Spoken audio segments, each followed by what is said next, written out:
Dear friends, നമുക്കിന്ന് ആദ്യം ഒരു വീഡിയോ ക്ലിപ്പ് കാണാം. അത് നേഷൻ ഫസ്റ്റ് എന്ന് പറയുന്ന ഒരു യൂട്യൂബ് ചാനലിൽ ശില്പ ശിവ എന്ന് പറയുന്ന ഒരു യുവതിയും ഗണേഷ് പുത്തൂർ എന്ന് പറയുന്ന ഒരു യുവാവും തമ്മിൽ നടത്തിയൊരു ഇൻ്റർവ്യൂ ആണ്. അതിലെ പഞ്ചാബിലെ മതപരിവർത്തനത്തെക്കുറിച്ച് അവർ പറയുന്ന പൊള്ളയായ ചില കാര്യങ്ങളെ ഒന്ന് ക്ലിയർ ചെയ്യാൻ വേണ്ടിയാണ് ഞാൻ ഈ വീഡിയോ ചെയ്യുന്നത്. ആദ്യമായിട്ട് നിങ്ങൾക്ക് ഈ 2-3 മിനിറ്റുള്ള വീഡിയോ നിങ്ങൾ സശ്രദ്ധം ഒന്ന് വാച്ച് ചെയ്യുക. അതിനുശേഷം ഈ പറയുന്ന കാര്യങ്ങൾ ശ്രദ്ധിക്കുമ്പോൾ നിങ്ങൾക്ക് മനസ്സിലാകും എങ്ങനെയാണ് പഞ്ചാബിൽ ക്രിസ്ത്യാനിറ്റി വളരുന്നത്, അല്ലെങ്കിൽ ഇന്ത്യയിൽ ക്രിസ്ത്യാനിറ്റി എങ്ങനെയാണ് വളർന്നുകൊണ്ടിരിക്കുന്നതിനെ കുറിച്ചാണ് ഞാൻ പറയുവാനായിട്ട് ആഗ്രഹിക്കുന്നത്. ആദ്യം നിങ്ങൾ ഈ വീഡിയോ ഒന്ന് വാച്ച് ചെയ്താലും. പഞ്ചാബ് എന്ന് പറയുമ്പോൾ തന്നെ നമുക്ക് ആദ്യം മനസ്സിലേക്ക് വരുന്നത് തലപ്പാവൊക്കെ വെച്ച് നല്ല സിഖ് മതവിഭാഗത്തിൽപ്പെട്ട ഒരുപാട് മനുഷ്യരെയാണ്. പക്ഷെ ഇന്ന് പഞ്ചാബിൽ നടക്കുന്നത് ക്രിസ്ത്യൻ വിഭാഗത്തിലേക്ക് ഒരു കൂട്ടം സിഖുകാരും ഹിന്ദുക്കളും മതപരിവർത്തനം നടത്തി പോകുന്ന ഒരു കാഴ്ചയാണ്. എനിക്ക് തോന്നുന്നു 10% കുറവായിരുന്നു ക്രിസ്ത്യൻ ജനസംഖ്യ പഞ്ചാബിൽ. പക്ഷെ ഇന്ന് അത് വളരെയധികം കൂടിക്കൊണ്ടിരിക്കുന്ന ഒരു സാഹചര്യമാണ്. പൈസയുടെ പേരിൽ മതം മാറ്റുക, എങ്ങനെയാണ് ആ വിഷയത്തെ നോക്കിക്കാണുന്നത്? ഇന്ന് പഞ്ചാബ് നേരിടുന്ന ഏറ്റവും വലിയൊരു ക്രൈസിസ് ആണ് ഇത്, ഒരു ഐഡന്റിറ്റി ക്രൈസിസ്. കാരണം 66% സിഖുകൾ ഉള്ള ഒരു സ്ഥലമാണ് പഞ്ചാബ്, ബാക്കി ഹിന്ദുക്കളും. ബേസിക്കലി ഒരു 30% സിഖുകളിലും ഹിന്ദുക്കളിലും ദളിത് വിഭാഗത്തിൽപ്പെട്ട ആൾക്കാരുണ്ട്. കാരണം ഇപ്പൊ നമ്മൾ പറയും സിഖുകളിൽ ജാതി ഇല്ലെന്ന് പറയും, പക്ഷേ സിഖുകളിൽ പ്രോപ്പർലി ഒരു കാസ്റ്റ് ഡിവിഷൻ ഉണ്ട്. അപ്പർ കാസ്റ്റിലായിട്ടുള്ള ജാട്ടുകളുണ്ട്, പിന്നെ അത് കഴിഞ്ഞിട്ട് ദളിതുകളും ഉണ്ട്. അപ്പോൾ ബേസിക്കലി ഇവർ തമ്മിൽ ഭയങ്കര പ്രശ്നമുണ്ട്, ജാട്ടുകളും ദളിതുകളും. അപ്പോൾ ബേസിക്കലി ഇപ്പൊ അവിടുത്തെ പ്രശ്നം എന്ന് വെച്ചാൽ ഈ വലിയ രീതിയിൽ ഈ ദളിത് സമാജത്തിൽ നിന്ന് ക്രിസ്തു മതത്തിലേക്ക് മതപരിവർത്തനം നടത്തപ്പെടുകയാണ്. ഈ ക്രിസ്തു മതം എന്ന് പറയുമ്പോൾ നാച്ചുറലി അവിടെ ഉണ്ടായിരുന്നത് റോമൻ കാത്തലിക്സ് ആണ് പഞ്ചാബിൽ ഉണ്ടായിരുന്നത്. ഇപ്പോ ഈ പെന്റക്കോസ്റ്റൽ മിഷണറീസ് വളരെ ആക്റ്റീവാണ് പഞ്ചാബിൽ. അപ്പോൾ അതിനനുസരിച്ച് അവിടെ 2%-3% ആയിരുന്നു പഞ്ചാബിലെ ക്രിസ്ത്യൻ പോപ്പുലേഷൻ. അതിപ്പോ 10% മുകളിലായി എന്നാണ്, കാരണം സെൻസസ് നടത്തിയിട്ടില്ല എന്നാണ് പല NGOസും പല ഓർഗനൈസേഷൻസും ഇപ്പോ പറയുന്നത്. ഇതിനകത്ത് ഏറ്റവും വലിയ പ്രശ്നം എന്താണെന്ന് വെച്ചാൽ, ഒന്ന് ഇവര് ഒഫീഷ്യലി മതം മാറുന്നില്ല. ഇവര് ബേസിക്കലി ക്രിപ്റ്റോ ക്രിസ്ത്യൻസ് എന്നാണ്. എന്ന് വെച്ചാൽ ഒഫീഷ്യലി മതം മാറിക്കഴിഞ്ഞാൽ ഇവർക്ക് റിസർവേഷൻ കിട്ടില്ല. പള്ളിയുടെ ആനുകൂല്യങ്ങൾ, അതെ, ബേസിക്കലി ഇവർക്ക് ചർച്ചിൽ നിന്ന് ഫൈനാൻഷ്യൽ ബെനിഫിറ്റ് കിട്ടുന്നുണ്ട്. സോ ഇവർക്ക് പള്ളിയിലെ ബെനിഫിറ്റും വേണം, ഗവൺമെന്റിന്റെ ബെനിഫിറ്റും വേണം. കാരണം ഇന്ത്യൻ ഭരണഘടന പ്രകാരം നിങ്ങൾ ഹിന്ദു മതത്തിൽ നിന്ന് മറ്റൊരു മതപരിവർത്തനം നടത്തി കഴിഞ്ഞാൽ ആ SC/ST കാറ്റഗറിക്കുള്ള റിസർവേഷൻ നിങ്ങൾക്ക് കിട്ടില്ല.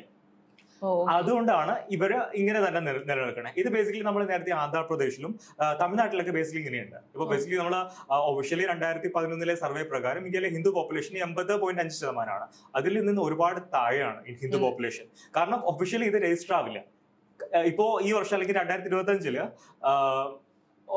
ഈ സെൻസസ് നടത്താൻ പോവാണ് സെൻട്രൽ ഗവൺമെന്റ്. അപ്പോഴും ഹിന്ദു പോപ്പുലേഷൻ കുറയും. പക്ഷെ നമുക്ക് എക്സാക്ട്ലി ഇത് എത്രയാണെന്ന് അറിയാൻ പറ്റില്ല. കാരണം റീസൺ എന്താണെന്ന് വെച്ചാൽ ഇവർ ഒഫീഷ്യലി മതപരിവർത്തനം നടത്തുന്നില്ല, പക്ഷെ ഇവർ പ്രാക്ടീസിങ് ക്രിസ്ത്യാനിറ്റി ആണ്. അപ്പോൾ അങ്ങനെ ഒരു പ്രശ്നമുണ്ട്. പിന്നെ പഞ്ചാബിന്റെ കാര്യം പറയുമ്പോഴത്തേക്ക് ഈ അമൃത്സർ ഉൾപ്പെടെയുള്ള സ്ഥലങ്ങളിൽ ഈ മതപരിവർത്തനം നടക്കുന്നുണ്ട് വലിയ രീതിയിൽ. അമൃത്സർ എന്ന് പറയുമ്പോൾ ഗോൾഡൻ ടെമ്പിൾ ഉള്ള സ്ഥലമാണ്. നമുക്കറിയാം ഈ സിഖ് ആചാരങ്ങളുടെ ഒരു പ്രധാന കേന്ദ്രമാണ് ഗോൾഡൻ ടെമ്പിൾ എന്ന് പറയുന്നത്. പക്ഷെ അവിടെ പോലും ഇത്തരത്തിലുള്ള ആളുകൾ ക്രിസ്ത്യാനിറ്റിയിലേക്ക് മാറുന്നു എന്ന് പറയുമ്പോൾ അത് അവരുടെ പേഴ്സണൽ തീരുമാനങ്ങളാണ്, അതിന് നമുക്ക് അംഗീകരിക്കാം. പക്ഷെ ഫോഴ്സ്ഫുള്ളി ഉള്ള മാറ്റങ്ങളെ നമുക്ക് അങ്ങനെ കാണാൻ സാധിക്കില്ല എന്നുള്ളത്. നിങ്ങൾ എല്ലാവരും ആ വീഡിയോ വാച്ച് ചെയ്തെന്ന് ഞാൻ വിശ്വസിക്കുകയാണ്. ഇനി നമുക്ക് ഞാൻ പറയുവാനുള്ള ആ ചിന്തയിലേക്ക് കടക്കാം. പഞ്ചാബിലെ ക്രിസ്ത്യാനിറ്റിയുടെ ശോഭായാത്ര കണ്ട് ഹാലിളകിപ്പോയ എല്ലാവരോടുമുള്ള എൻ്റെ ഒരു ചെറിയ വാക്കാണ് ഞാനിവിടെ പറയുവാൻ ആഗ്രഹിക്കുന്നത്. അപ്പോൾ അതിൽ എന്നെ ഏറ്റവും കൂടുതൽ ചിന്തിപ്പിച്ചത് എപ്രകാരമാണ് മീഡിയ പഞ്ചാബിലെ ക്രിസ്ത്യാനിറ്റിയിൽ അതിൻ്റെ വളർച്ചയെ നോക്കി കണ്ടുകൊണ്ട് അതിൻ്റെ ത്വരിതഗതിയിലുള്ള വളർച്ചയുടെ പിന്നിലുള്ള ക്രിസ്ത്യാനിറ്റിയുടെ കറുത്ത കൈകൾ എന്നൊക്കെ പറഞ്ഞുള്ള വീഡിയോകൾ നമുക്ക് കാണാൻ കഴിയും. അതിലൊരു ചാനലുകാർ നടത്തിയിരിക്കുന്ന ചില കുപ്രചരണങ്ങളെക്കുറിച്ചാണ് എനിക്ക് പറയുവാനായിട്ടുള്ളത്. നേഷൻ ഫസ്റ്റ് എന്ന് പറയുന്ന ഒരു യൂട്യൂബ് ചാനലുണ്ട്. അതിലെ ശില്പ ശിവ എന്ന് പറയുന്ന ഒരു യുവതിയും ഗണേഷ് പുത്തൂർ എന്ന് പറയുന്ന ഒരു യുവാവും തമ്മിലുള്ള ഒരു ഇൻ്റർവ്യൂ ആയിട്ടാണ് അവർ ആ വീഡിയോ ചെയ്തിരിക്കുന്നത്. അപ്പോൾ അതിൽ ഈ ക്രിസ്ത്യാനിറ്റിയുടെ വളർച്ച പഞ്ചാബിൽ എപ്രകാരമാണെന്ന് വളരെ വികലമായിട്ട് ജനത്തെ പറഞ്ഞ് മനസ്സിലാക്കുവാൻ അവർ തത്രപ്പെടുന്നത് കാണുമ്പോൾ നമുക്ക് സങ്കടം തോന്നും. പഞ്ചാബിൽ 4 വർഷത്തിന് മുകളിൽ സുവിശേഷ പ്രവർത്തനം ചെയ്ത ഒരു സുവിശേഷകൻ എന്ന നിലയിൽ പഞ്ചാബിലെ സുവിശേഷ പ്രവർത്തനത്തെക്കുറിച്ചും അവിടുത്തെ ക്രിസ്ത്യാനിറ്റിയുടെ വളർച്ചയെക്കുറിച്ചും എനിക്ക് നേരിട്ടറിയാവുന്ന ചില കാര്യങ്ങളെ ഞാൻ നിങ്ങളോട് പറയുവാൻ ആഗ്രഹിക്കുകയാണ്. 2007 മുതൽ 10 വരെയുള്ള കാലഘട്ടങ്ങളിൽ പഞ്ചാബിലെ സുവിശേഷ പ്രവർത്തനങ്ങളിലും ചർച്ച് മിനിസ്ട്രിയിലൊക്കെയും നേരിട്ട് പ്രവർത്തിച്ച ഒരു വ്യക്തിയാണ് ഞാൻ. അപ്പോൾ ഈ ശില്പ ശിവ എന്ന് പറയുന്ന ആ യുവതിയും ഗണേഷ് പുത്തൂർ എന്ന് പറയുന്ന ആ യുവാവും തമ്മിലുള്ള സംഭാഷണത്തിൽ ഇൻ്റർവ്യൂവിൽ അവരുടെ നേഷൻ ഫസ്റ്റ് എന്ന് പറയുന്ന ചാനൽ അവർ പറയുന്നത് പഞ്ചാബിലെ ക്രിസ്ത്യാനിറ്റിയുടെ വളർച്ചയ്ക്ക് പിന്നിൽ അവരുടെ ഒരു സാമ്പത്തികപരമാകുന്ന ഇടപെടലുകൾ ഇല്ലെങ്കിൽ സാമ്പത്തികപരമാകുന്ന ചില ദുർവിനിയോഗങ്ങൾ നടത്തിക്കൊണ്ട് പഞ്ചാബികളിലെ ദരിദ്രരായിരിക്കുന്ന ദളിതർ കമ്മ്യൂണിറ്റിയെ ക്രിസ്ത്യാനിറ്റിയിലേക്ക് ആകർഷിക്കുക എന്നുള്ളതാണ് അവർ പറയുന്നത്. എന്നാൽ ഈ പഞ്ചാബികളെക്കുറിച്ച് നമ്മൾ യഥാർത്ഥത്തിൽ പഠിച്ചാൽ ഈ സിഖ് മതം എന്ന് പറയുന്നത് ഒരു സാധാരണ ഒരു റിലീജിയനായിട്ട് എനിക്ക് തോന്നിയിട്ടില്ല. അതൊരു നല്ല ഒരു ഫൗണ്ടേഷൻ ഉള്ളതാകുന്ന ഒരു റിലീജിയൻ തന്നെയാണ്. ഗുരു നാനാക്കിൻ്റെ കാലഘട്ടങ്ങളിൽ 15ാം നൂറ്റാണ്ടിൻ്റെ അവസാന കാലഘട്ടത്തിൽ ഉണ്ടായൊരു റിലീജിയനാണ്. അങ്ങനെ ഗുരു നാനാക്കാണ് അതിൻ്റെ സ്ഥാപകൻ. എന്നാൽ ഗുരു ഗോവിന്ദ സിംഗിൻ്റെ കാലഘട്ടത്തിലാണ് അതിന് ചില അടിസ്ഥാനപരമാകുന്ന മാർഗങ്ങളും തത്വങ്ങളും തത്വസംഹിതകളും അങ്ങനെയൊക്കെ ഉണ്ടാകുന്നത്. ഗുരു ഗ്രന്ഥ സാഹിബ് എന്ന് പറയുന്ന ഒരു അവരുടെ ഒരു വിശുദ്ധ ഗ്രന്ഥത്തിൻ്റെ അടിസ്ഥാനത്തിൽ അവർ ചെയ്യുന്ന ചില മതപരമാകുന്ന ആചാരങ്ങളും അതിൻ്റേതാകുന്ന മറ്റ് റിലീജിയസ് ആക്ടിവിറ്റീസുകളൊക്കെ കുറിച്ച് നമുക്ക് വളരെയധികം മനസ്സിലാക്കാൻ കഴിയുന്നതാണ്. കാരണം സിഖ് കമ്മ്യൂണിറ്റി എന്ന് പറയുന്നത് വളരെ ഫേമസ് ആയിട്ടുള്ളൊരു കമ്മ്യൂണിറ്റി, ലോകത്തെ തന്നെ 5ാമത്തെ ഒരു റിലീജിയനായിട്ടാണ് കണക്ക് കൂട്ടുന്നതിന്. അപ്പോൾ ഇവിടെ നമുക്ക് കാണാൻ കഴിയുന്നൊരു കാര്യം എന്ന് പറഞ്ഞു കഴിഞ്ഞാൽ സിഖ് മതക്കാർ പൊതുവെ അവർ വളരെയധികം ആഴത്തിലുള്ള റിലീജിയസ് പ്രാക്ടീസുകൾ ഫോളോ ചെയ്യുന്നവരാണ്.